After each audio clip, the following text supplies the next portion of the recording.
Hello and welcome to the Grand Line Review, your source for everything One Piece. Today we have a manga review of chapter 882, Outside of Yonko's Expectations. And the big takeaway from this chapter is pretty much said right there in the title. It was just so refreshing and amazing when Tamago started talking about how they may have and may still be underestimating the Straw Hats. Which is incredibly true, not just of them, but for pretty much every group of villains we've encountered in the story. Which makes sense because for much of the series the Straw Hats have been underdogs with very little name recognition. However, now they actually have some notoriety. And yet they are still being underestimated, and Tamago is pretty much the only voice of reason here.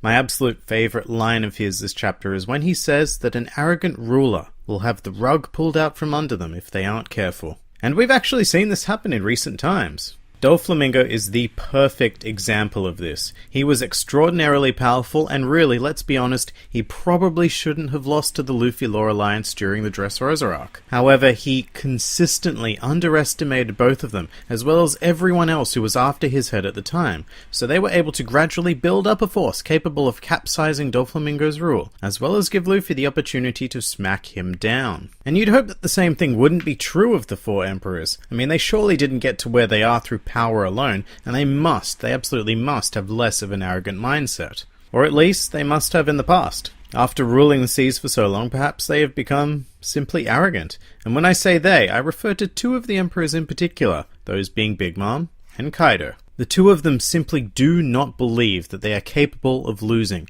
and that's why I think they're going to be the first two emperors to fall. The arrogance of Big Mom, as well as the Charlotte family in general, have cost them greatly during the Whole Cake Island arc. Although members such as Mont d'Or put that down to simply chance.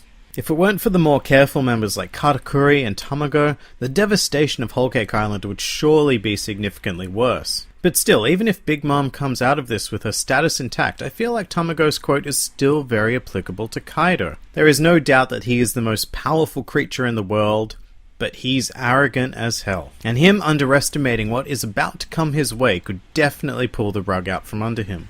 In any case, that was my main takeaway, but we actually got a lot of other cool stuff in this chapter. Firstly, Katakuri is a confirmed Awakened Devil Fruit user. That was probably to be expected, but it's still super cool, because aside from Doflamingo, we've not seen another Awakened Paramecia user yet. And Katakuri's awakening seems to confirm the general scope of awakened abilities. Basically, it looks like an awakened Paramecia has the ability to turn the environment into their specific thing that their body can generate and become. And for Luffy, that could be absolutely incredible. If he were to awaken his Devil Fruit, I could picture him coming up with a Bellamy-like attack, where he just bounces from surface to surface, building up speed, until he launches a single devastating attack. But back to Katakuri for a moment, apparently he is completely undefeated in battle. Like, over the course of his entire life. And that is pretty crazy to think about. I mean, even Kaido has been beaten repeatedly. So just how has Katakuri kept up this winning streak?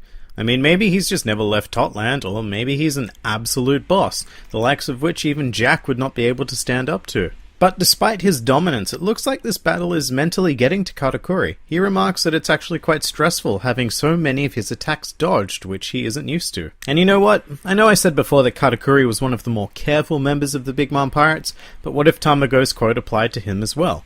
Being undefeated would make you quite arrogant, so that one little personality trait, should he have it, could very well lead to his downfall as well, even if he is stronger and should be able to beat Luffy. And next up we have the confirmation that both the Fire Tank Pirates and the Germa are alive and well and heading to Cacao Island, so we're setting ourselves up for a huge final showdown there.